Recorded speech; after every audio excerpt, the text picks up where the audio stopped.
I'm Tracey Corderoy and I'm the author of the Seaview Stables trilogy. They are books about ponies and primarily about a little girl called Bryony May. And there are 3 books in the series. I had great fun writing them. We have the first book where Bryony, she's moved to a new place and she's left all her friends behind in the big city, and so she's a little bit nervous about what's going to happen.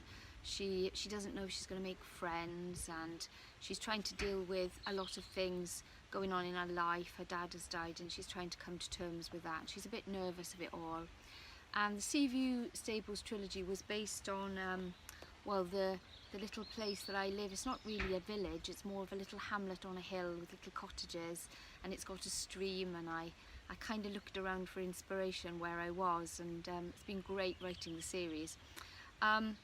So I'm going to read you a little bit of the second book. It's called The Mystery at Stormy Point, and in the second story, Bryony, she's kind of grown used to being in her new village, in the new place. She's made a few friends, and she's got a pony, because she's always loved ponies and riding. And in this story, the girls and boys, her friends, they've all got ponies and they're getting ready for a big gymkhana which is going to be happening soon. But then, as they're practicing in the fields, something happens, and Bryony notices a mystery in the lighthouse. There appears to be somebody in the old disused lighthouse, and Bryony is she's inquisitive, and she wants to find out. She's very inquisitive, Bryony. She wants to find out who's in there. Her friend Emma is not so keen to go and find out who's in the old disused lighthouse, because they think it might be a ghost at first. But of course, Bryony thinks, of course it isn't a ghost. There must be something. There's a mystery to be solved, and she loves solving mysteries. So I'm going to read you the first chapter, and I hope you enjoy it.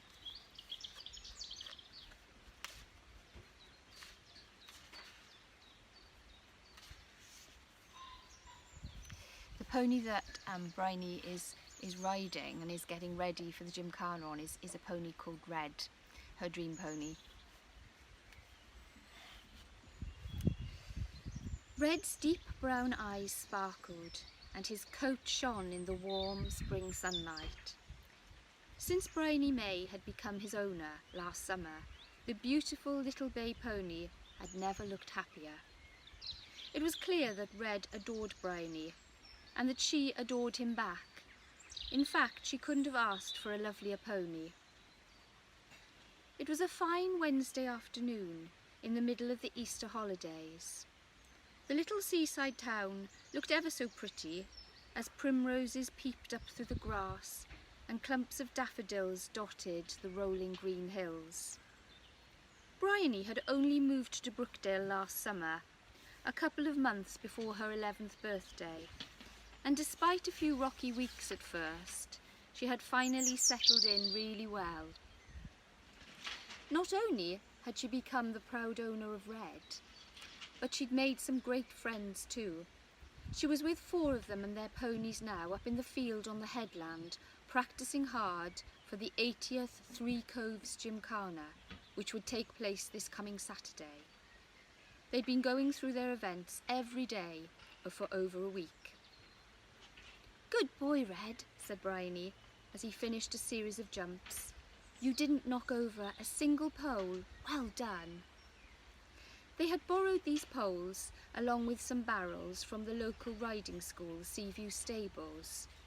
This was where Red now lived, and where Bryony had the occasional riding lesson when she'd managed to save up enough pocket money. Bryony patted Red's neck, and he gave a happy nicker. Last week he hadn't been clearing all the fences, but Red was a very fast learner. This was just as well, because he and Bryony were entered in lots of gymkhana events on Saturday, including a knockout show jumping round called the Chase Me Charlie. Bryony had always loved jumping, and was very excited about this one. And judging by the spring in Red's step today, He was looking forward to it too. "I wish Piggy would jump like Red," Emma sighed. Emma Lawrence was Bryony's best friend, and Piggy was Emma's new pony. The girls watched as Piggy lazily nuzzled Red's side. Piggy was a plump, sturdy Shetland with masses of long and tidy hair. He was tall for his breed, at around 10 hands, and Emma was awfully fond of him, but sometimes she said that Piggy looked and behaved more like an overgrown guinea pig than a pony. She had got him free from her cousin Holly, who had recently had a growth spurt and grown out of him, but Emma, who was small for her age, could ride him fine. "Piggy's improving all the time, Em," said Bryony. "And so are you," she added kindly. "Do you think we're ready for the gymkhana, though?" asked Emma. "I don't want to let the team down." As Bryony dismounted, she smiled back at Emma. Emma always thought of others. Her pale brown hair was in a neat plait today. She'd even taught herself to braid to look the part. But now Emma looked really worried. "You won't let anyone down," insisted Bryony. "Trust me, it's going to be fun." The rest of the gang were over by the fence as their ponies drank from the water trough. As soon as they'd finished, Bryony watched as they trotted across. She felt lucky to have made such great friends. Everyone except Emma kept their ponies at Seaview, so Bryony saw them all the time. They'd definitely helped her settle into Brookdale so well. First across was Alice on Princess Perla, her beautiful Palomino mare. Alice was blonde and very pretty, and she liked Princess to look pretty too. Alice particularly loved to braid Princess's mane. Princess, however, hated being fussed, much preferring muddy hillside climbs or crossing fast-flowing streams any day. Next came Tornado, a 10-year-old black gelding. Despite his feisty daredevil name, Tornado was spooked by everything. His owner, Finn, was best friends with Bryony's twin brother Josh. They sat together at school and played in the rugby team, though Finn, unlike Josh, was a real bookworm.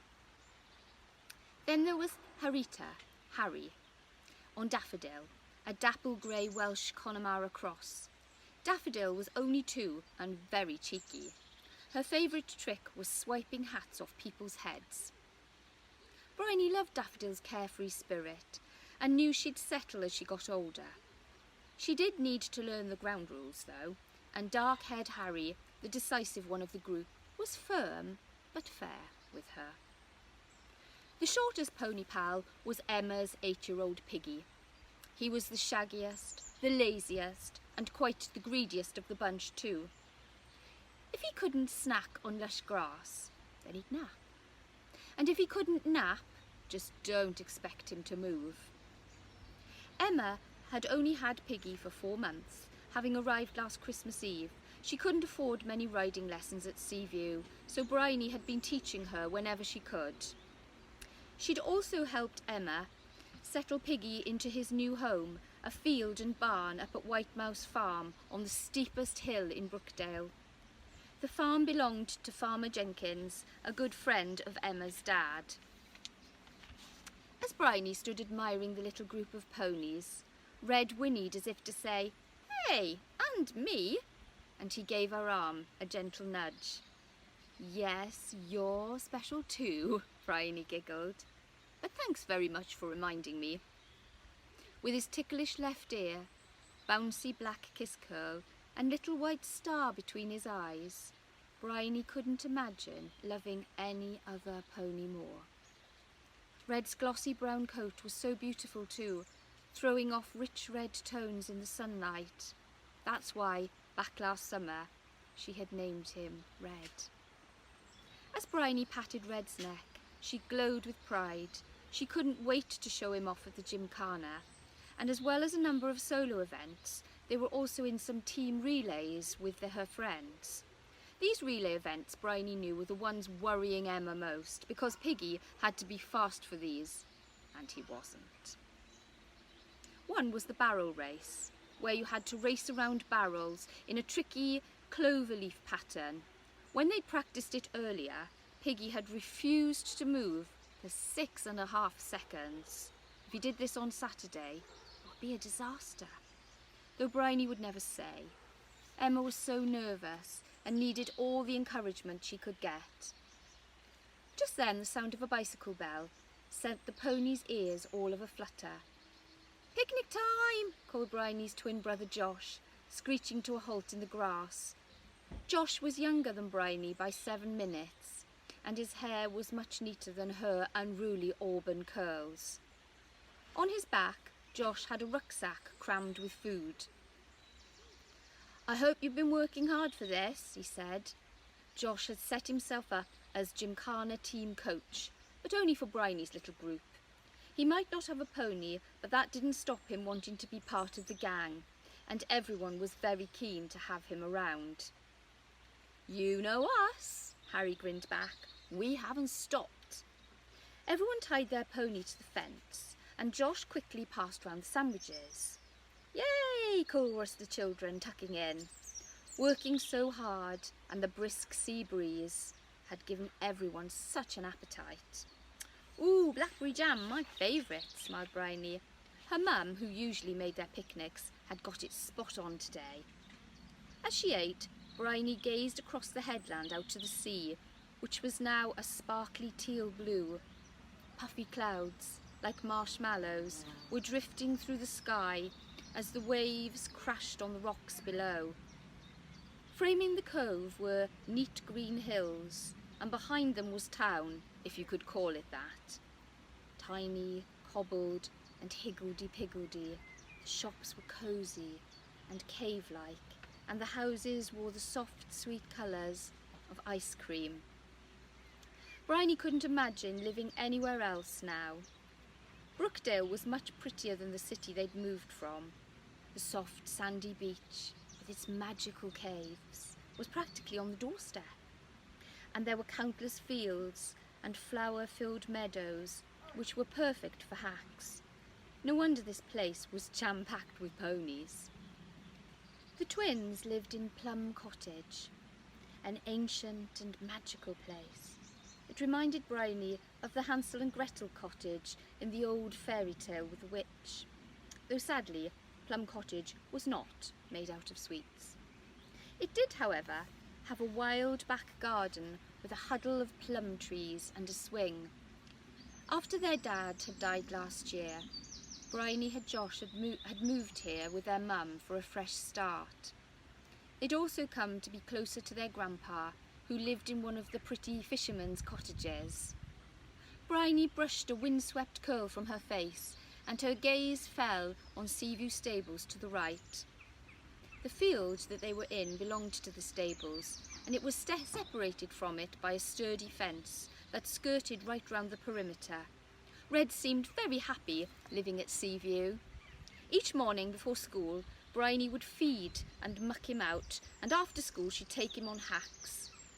In fact, she spent so much time at Seaview, Grandpa joked that they should have a stable with her name on too. If you carried on past the stables for about 5 minutes on foot, the lane took you further out along the headland, finally stopping at an old, disused lighthouse on the very tip of the cliff edge. From where Bryony was now sitting, this old-fashioned lighthouse was partly obscured by a dense bank of trees.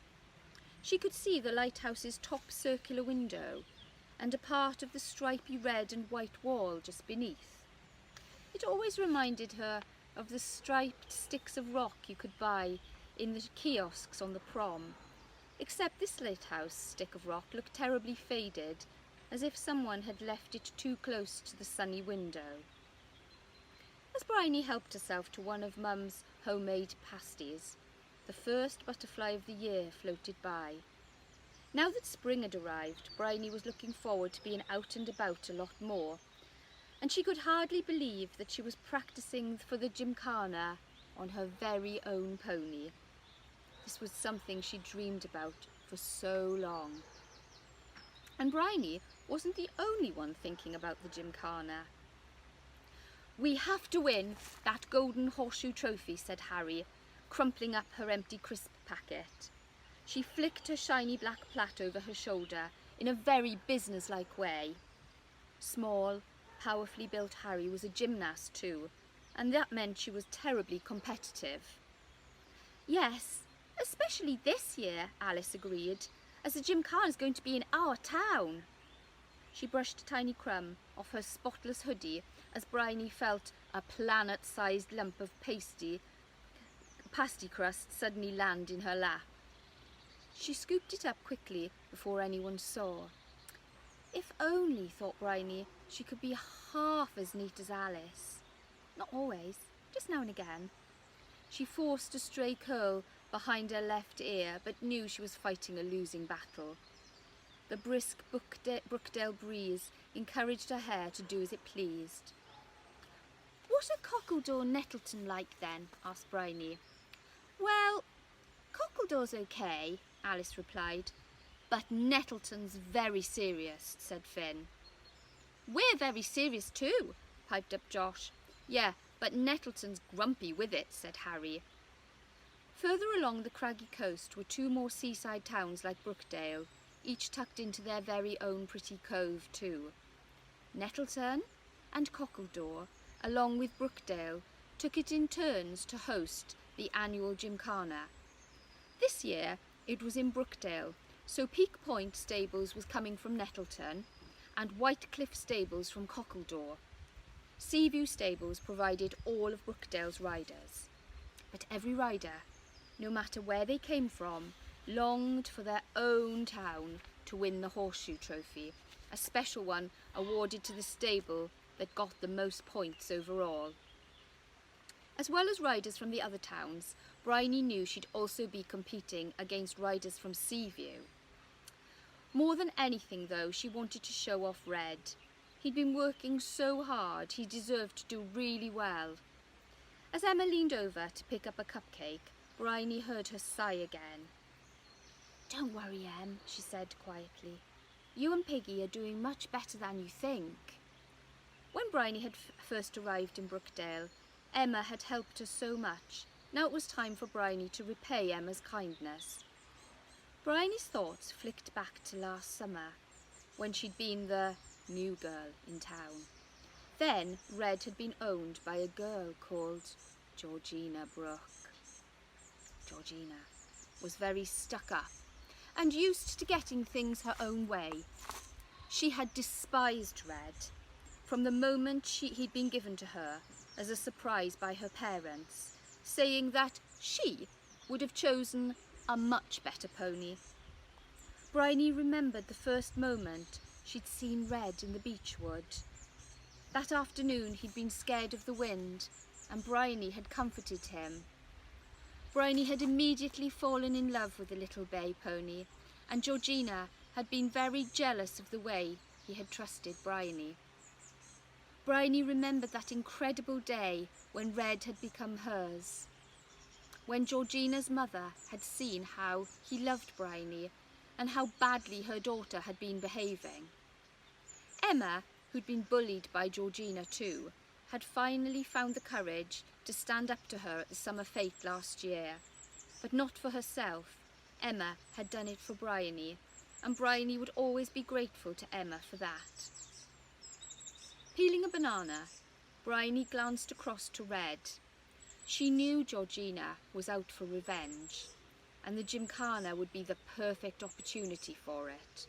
Georgina had a new palomino now, Beau.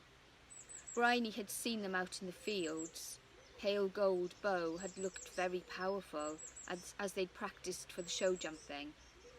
Red, who'd be competing against Beau, was noticeably smaller, coming in at just under 12 hands, whereas Beau looked about 14. But Red, Bryony was happy to say, was the perfect size for her. He was also fairly slim around the girth, so Bryony's legs weren't stretched when she rode him, and she felt nice and comfortable in the saddle. Although Beau jumped well and was going to be hard to beat, Red, thought Bryony, was definitely in with a shot. "Hey, Bry," said Finn, munching on a sausage roll, a huge riding book open on his lap. "This book I got from the library's great." "Oh, what are you reading about?" Bryony asked, quickly brushing off thoughts of Georgina. "Probably everything," giggled Alice. Finn devoured books. "Well," continued Finn enthusiastically, "the book says it's all about turns in the barrel race. We need good angles, it says here." "And speed," added Harry. "We've got to be fast too." I've been reading up as well," chipped in Josh, "and getting a good start is also vital." He'd been taking his role as team coach very seriously. He'd not missed a single practice session, had brought them picnics every day, and had read books on gymkhanas, 3 of them, and was popping to the stable on his bike to fetch things all the time. As everyone continued to talk tactics, Bryony felt really excited. She was determined that nothing would spoil this gymkhana, and had every faith in Red to do well. She picked up a fairy cake and took a big bite, but she'd barely started chewing when she heard the sound of hooves and... "Look who it is," said a familiar voice behind her. Bryony turned, and immediately her heart sank. It was her, Georgina Brooke. And Bryony is very nervous about Georgina, because Georgina did bully her back last summer really badly, and she knows that Georgina is going to be riding Bo really hard in the gymkhana, trying to beat her in the show jumping. Can you see there's a picture of the lighthouse there on the front of the cover? And in the next chapter, which I won't read you now because it'll spoil it, they do see that little light, they see somebody in there, and they go and investigate. So there's kind of 2 things going on in this story. There's the mystery of the lighthouse, and there's the big gymkhana as well that Bryony's determined that she wants Red to look really well in because of Georgina and everything, and because he deserves to. So I hope you've enjoyed that, and that you'll enjoy reading The Mystery of Stormy Point and the other 2 books. There's a Christmas one here too.